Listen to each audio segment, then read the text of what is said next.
Seriam as raposas as melhores amigas dos nossos antepassados antes mesmo dos cães domésticos? A possibilidade foi levantada em estudo publicado na revista científica Royal Society Open Science. Evidências arqueológicas indicam que antigas sociedades humanas na América do Sul não só conviviam, mas reverenciavam as raposas. As pessoas, quando morriam, eram enterradas ao lado desses canídeos. Os cientistas encontraram ossos de uma espécie de raposa já extinta em um túmulo humano de 1.500 anos na Patagônia Argentina. Uma análise do DNA mostrou que o animal jantava com os humanos caçadores-coletores da pré-história e integrava o grupo quando ficava acampado. Há quase uma década, o fóssil de outra raposa também foi encontrado em um túmulo muito mais antigo, em outra parte do território argentino. Dentes de raposas selvagens já haviam sido coletados em cemitérios da Argentina e do Peru, sugerindo que o animal tinha um significado simbólico para as pessoas. Além de revelar a melhor amiga dos nossos antepassados sul-americanos, os pesquisadores confirmaram que os cães modernos da região não têm relação genética com as raposas, como se acreditava anteriormente. São descobertas que revelam a proximidade e interação de povos ancestrais com espécies incomuns, mas tão belas e simpáticas quanto os cães.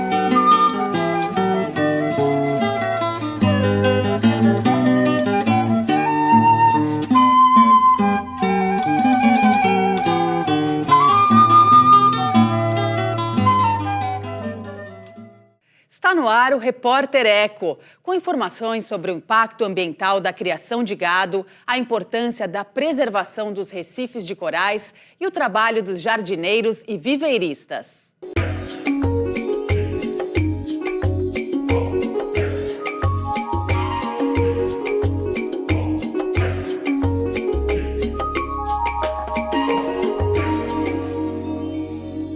Veja os destaques do programa de hoje.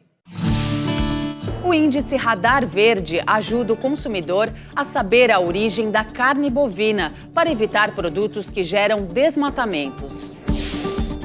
Uma pesquisa calcula o valor dos serviços ecológicos prestados ao Brasil pelos corais. E o perfil de José Edmilson de Santana, profissional dedicado que cultiva hortaliças e mudas de árvores da Mata Atlântica.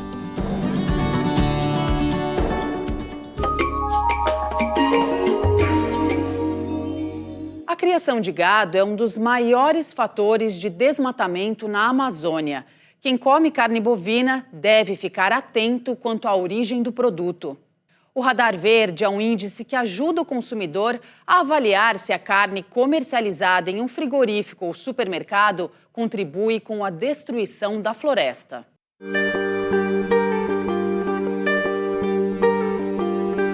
Desmatamento da floresta amazônica e criação de gado. Uma relação que preocupa ambientalistas e cientistas e pode inquietar todos nós. O Brasil é o maior exportador e o segundo maior produtor de carne bovina do mundo. Quase metade da produção está nos estados da região amazônica: Acre, Amapá, Amazonas, Mato Grosso, Pará, Rondônia, Roraima, Tocantins e Maranhão. De onde vem a carne que vai parar no prato do consumidor que usa esse item na alimentação? Conhecer em detalhes a cadeia produtiva é um grande desafio, até mesmo porque o gado passa por várias fazendas que realizam trabalhos específicos: a criação dos bezerros, a engorda e o abate. Às vezes, na última fazenda, está tudo dentro da lei, mas lá na primeira, as leis socioambientais foram desrespeitadas e, com isso, a floresta que estava de pé foi ao chão.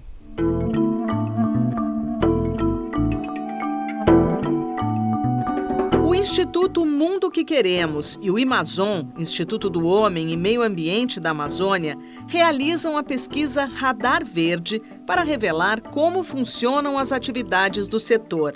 Iniciada em 2022, está na segunda edição, agora com análise de 133 frigoríficos e 69 redes de supermercados. A gente faz um levantamento de todos os frigoríficos que têm atuação na Amazônia Legal, todos os frigoríficos que têm abatedouros na Amazônia Legal, todos que têm o selo de fiscalização sanitária estadual ou federal. Eles correspondem a mais de 90% do abate na região. E a gente também avalia os maiores supermercados do Brasil, as maiores redes. Todo ano a gente lista os 50 maiores da lista da Associação Brasileira de Supermercado, a Abras, e a gente também seleciona alguns da região norte. O resultado está no site Radar Verde. As cores, do verde ao vermelho, indicam maior ou menor controle da cadeia produtiva. Para a avaliação, as próprias empresas respondem questionários. Dados públicos também são considerados. Se alguma empresa não autoriza a divulgação, essa informação é revelada. Para os frigoríficos, o Imazon faz uma avaliação do entorno dos abatedouros, das plantas onde o frigorífico recebe os bois de abate. E ele faz um levantamento do grau de risco que esse abatedouro tem em relação à zona de compra dele. É possível saber qual é a zona de compra de cada abatedouro quando você conhece as estradas, até onde ele consegue ir para buscar o boi, como é que estão as condições das fazendas no entorno. O Imazon roda qual é o grau de desmatamento naquela área, qual é o grau de propriedades embargadas, de autuações de órgãos de meio ambiente naquela área, e tudo isso compõe uma avaliação do quantos hectares aquele frigorífico tem em risco. O Imaflora, Instituto de Manejo e Certificação Florestal e Agrícola, também tem uma iniciativa para evitar o desmatamento. Em parceria com o Ministério Público Federal, mantém o Boi na Linha, uma articulação para gerar compromissos voluntários que resultem numa pecuária responsável, com compromisso socioambiental. As boas práticas, por meio de monitoramento, auditoria e outras ações, evitam o desmatamento, a invasão de terras públicas e o trabalho escravo. Já a Federação Brasileira dos Bancos, a FEBRABAN, anunciou que para dar crédito aos frigoríficos a partir de 2026, vai exigir a rastreabilidade da cadeia produtiva, mas ainda vai considerar apenas os fornecedores diretos do gado, ou seja, as fazendas onde ocorre o abate. O primeiro motivo para a gente segurar o que restou de floresta ainda na Amazônia é preservar as chuvas do Brasil, senão o Brasil seca. O segundo motivo é mudanças climáticas. A Amazônia é fundamental para a estabilidade do clima no planeta. Mas tem outros. Quando a gente fala de invasão de terra pública, a gente está falando de quadrilhas, a gente está falando de crime organizado, a gente está falando de crime organizado que está associado à corrupção, a assassinatos, a tráfico de armas, está ligado ao tráfico de drogas. Grandes facções criminosas hoje migraram para a Amazônia. Então a gente está falando de combater uma criminalidade que ameaça a segurança do Brasil. O consumidor também pode tentar se certificar do grau de compromisso das empresas usando o aplicativo do Pasto ao Prato. Basta apontar o celular para o código de barras da carne vendida nos supermercados para saber de onde ela vem. Você imagina que a carne a gente come, né?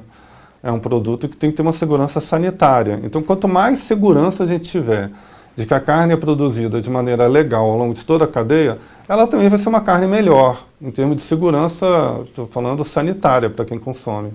Então tem várias vantagens que o consumidor tem em consumir uma carne que não está envolvida em ilegalidade, desmatamento, invasão de terra pública.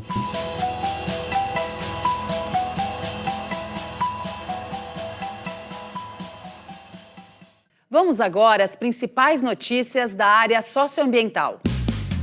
A Grande Barreira de Corais da Austrália, maior organismo vivo da Terra, sofre um dos mais graves branqueamentos já registrados. 73% dos recifes foram afetados. O filme brasileiro A Queda do Céu vai estrear mundialmente no Festival de Cannes, o mais prestigiado festival europeu de cinema. O documentário é baseado no livro do mesmo nome e conta a história do povo Yanomami e do líder indígena Davi Copenaua. O governo federal retoma as atividades do Conselho Nacional de Política Indigenista. O colegiado havia sido fechado em 2019 no governo Jair Bolsonaro. Em pronunciamento em rede nacional na véspera do Dia dos Povos Indígenas, 19 de abril, a ministra Sônia Guajajara destacou a importância cultural dos 305 povos originários do Brasil em todas as áreas do conhecimento. E lembrou que os territórios indígenas preservam 80% de toda a biodiversidade. O presidente Luiz Inácio Lula da Silva anuncia a homologação de mais 2 territórios indígenas na Bahia e no Mato Grosso.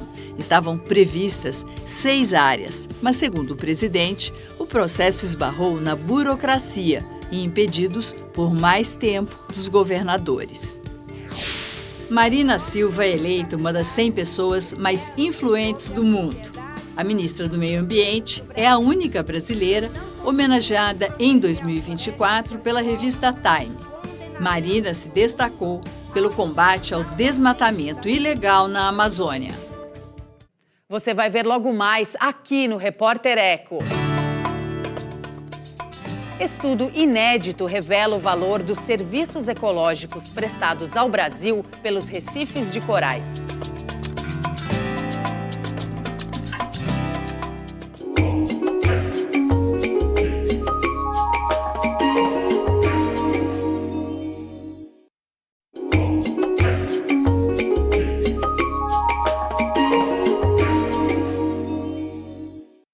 Os recifes de corais são considerados berçários de vida. Eles abrigam e alimentam cerca de 25% das espécies marinhas.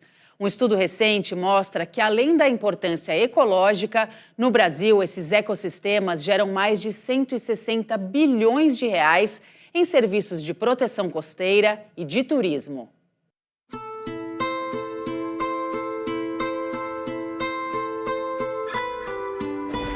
Tempestades, ressacas, alagamentos. Diante de eventos climáticos extremos cada vez mais frequentes, um ecossistema em especial é um importante aliado no combate ao aquecimento global: os recifes de corais. Nós já sabemos que os recifes eles protegem a costa do efeito das ondas, das tempestades. Os recifes de coral conseguem diminuir cerca de 90% da energia das ondas que chega à costa. No Brasil, os recifes de corais estão distribuídos por cerca de 3.000 quilômetros de costa. São as únicas formações desse tipo do Atlântico Sul e geram pelo menos 167 bilhões de reais para o país em serviços ambientais. A avaliação é de um estudo inédito da Fundação do Grupo Boticário de Proteção à Natureza. Um dos aspectos considerados foi a proteção costeira. Escolhemos 4 tipos de municípios diferentes e avaliamos a uma distância da costa ali que teria uma influência dos recifes de coral, todos os bens que existem, públicos, né, ou seja, calçada, pavimento, construções privados, né, as residências que tem lá e também as residências, né, o residencial e privado, como portos, outros empreendimentos.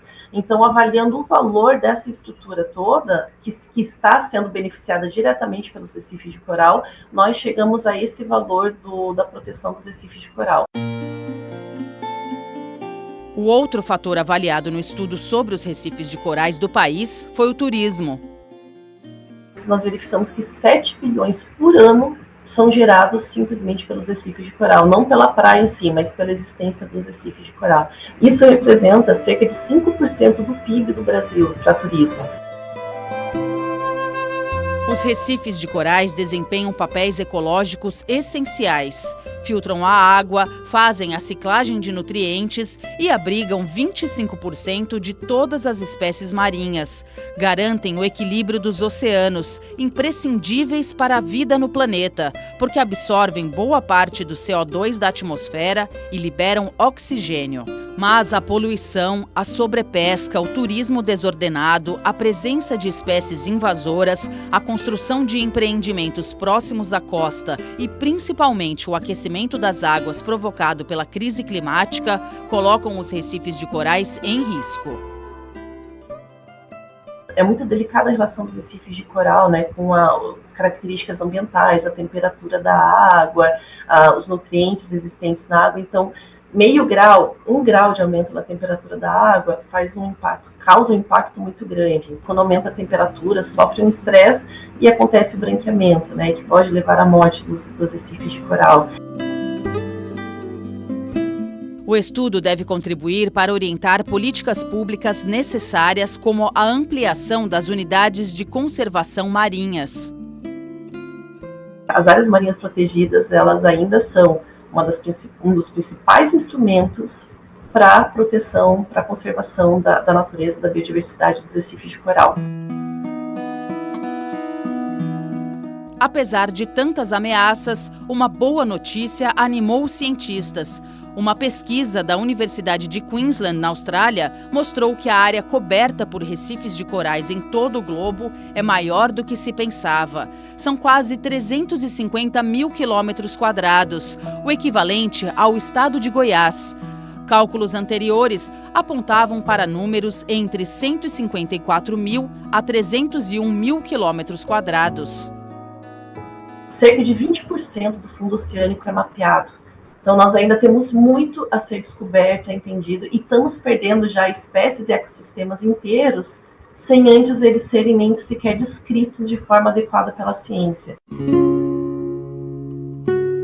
Enfrentar os desafios socioambientais com ações sustentáveis, inspiradas no que a natureza tem a nos oferecer. Em tempos de crise climática, os serviços ambientais dos recifes de corais serão ainda mais valiosos.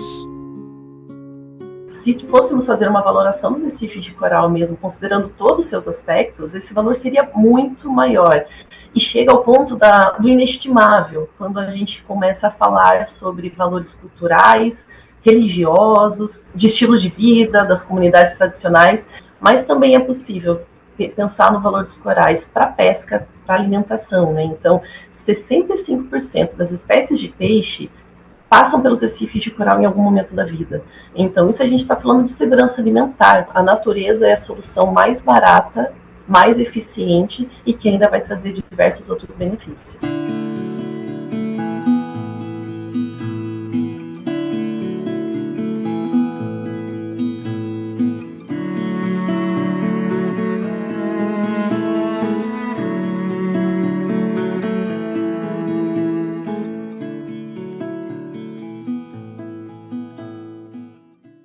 Veja a seguir aqui no Repórter Eco. Conheça a importância do trabalho de jardineiros e viveiristas que ajudam a manter o solo fértil e recuperar espécies de árvores ameaçadas.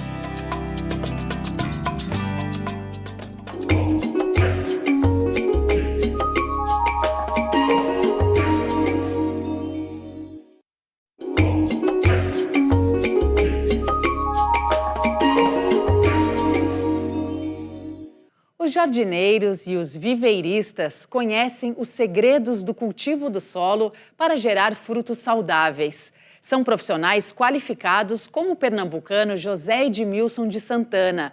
Ele cuida da horta agroecológica e da reprodução de mudas da Mata Atlântica no viveiro do Sesc Interlagos, em São Paulo.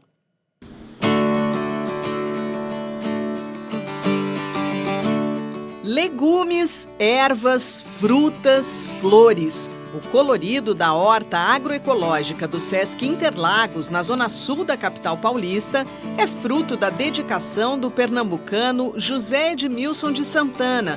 O ex-metalúrgico se reinventou como jardineiro ao ficar desempregado. Hoje é também técnico em paisagismo. Conta que o contato com a natureza é fundamental na história dele, de superação. Quando eu nasci, depois de 15 dias, o meu pai veio a falecer. E quando foi com 13 anos de idade, a minha mãe veio a falecer também. Então eu vivi a minha vida na casa de um padrasto, né? E daí não era difícil a casa do meu padrasto, ele era uma boa pessoa. Naquela época as pessoas com 8 anos de idade já começavam a ajudar, né? Capinar, a plantar. E meu padrasto tinha um dom assim de plantar hortaliça. E a gente ajudava muito a ele. A gente colhia o sisal e amarrava, fazia os fechinhos. De coentro também nós fazíamos o mesmo processo, nós colhia um dia anterior para levar para a feira no dia seguinte. Do trabalho na roça, iniciado na infância, restam lembranças duras. Naquela época que era um trabalho muito escravizado e era muito sofrido.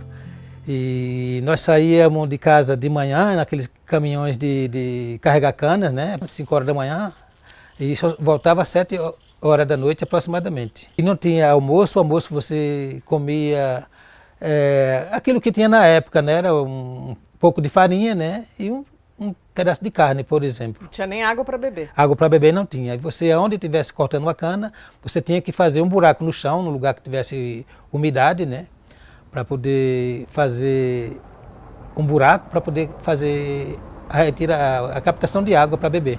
Você contou uma série de dificuldades que você atravessou a vida. Você parece uma pessoa alegre, suave. Qual é a receita? Olha, a receita de tudo isso aí eu aprendi a amar a vida do jeito que ela é, da forma que chegou até a mim, né? E essa área de jardinagem, de hortaliça, e isso me tranquilizou muito, fez com que eu entender que não importa a dificuldade que venha ao teu encontro, mas que você esteja preparado para quando isso vier, você esteja preparado para receber e aquilo não vai te afetar em nada. A vinda para a cidade grande mudou o destino dele. Dos serviços gerais em uma faculdade, batalhou para cuidar dos jardins. Hoje dá palestras e aconselha os que querem cultivar a terra. Primeira coisa, tem que ter amor pelo aquilo que vai fazer. E em seguida, tem que ter paciência, porque é uma terapia você lidar com semente de hortaliça. Elas são minúsculas e para você fazer a semeadura dela tem que ter muita paciência para você não colocar mais do que uma semente em determinado local. Para você ter uma horta, por exemplo, você vai ter que ter conhecimento do que está plantando e onde plantar e saber também como colher. E isso é fundamental para quem trabalha na área de horta. Nessa parte do viveiro ficam as mudas de árvores nativas da Mata Atlântica. São cerca de 60 espécies. Elas são usadas para a restauração de áreas aqui no Sesc Interlagos e também para o projeto Adote uma Árvore, que estimula os cidadãos a plantarem nativas, tanto na cidade quanto no campo. O José Edmilson, ao lado dos colegas, tem o maior orgulho de cuidar de cada uma delas. Trabalhar com as plantas nativas é uma coisa fundamental, porque ela traz muito benefício tanto para a gente e para a fauna que nós temos aqui no espaço. São alimento para os passarinhos, para os saguinhos, uma diversidade de outros tipos de animais que existem aqui no Sesc Interlagos. Serve de fazer abrigo para ele dormir, para ele fazer ninho, para proliferar suas crias. E os frutos que eles também liberam, isso é ótimo, é fundamental. O solo fica perfeito, não tem degradação de solo. Estas são mudas de araucária ou pinheiro do Paraná, espécies ameaçadas de extinção. Frutíferas da Mata Atlântica, pouco conhecidas como a uvaia e a cabeludinha, também estão sendo replicadas e ganham força com um adubo preparado a partir da compostagem dos resíduos da horta e outros núcleos da área verde. Você vê, se tivesse mais árvore plantada, nós não tínhamos o aquecimento que nós estamos tendo ultimamente. Eu acho que deveria as pessoas se conscientizar e fazer esse propósito de plantar mais planta que seja adequada para o nosso meio ambiente. Grande conhecedor das árvores, mostra com orgulho as que cresceram ao redor de onde hoje fica o viveiro. A jabuticabeira, que pelas saliências do tronco logo dará flores, a copa bem verde da sibipiruna, o lindo tronco do pau de ferro e a florada da cássia ao vento. O que te traz esse trabalho junto à natureza? Felicidade, muita felicidade e eu fico muito orgulhoso. Fazendo servicinho, né, fazendo a limpeza de horta e uma borboleta ali voando, circulando ao meu redor, isso foi muito interessante, isso é uma coisa gratificante, não tem como agradecer.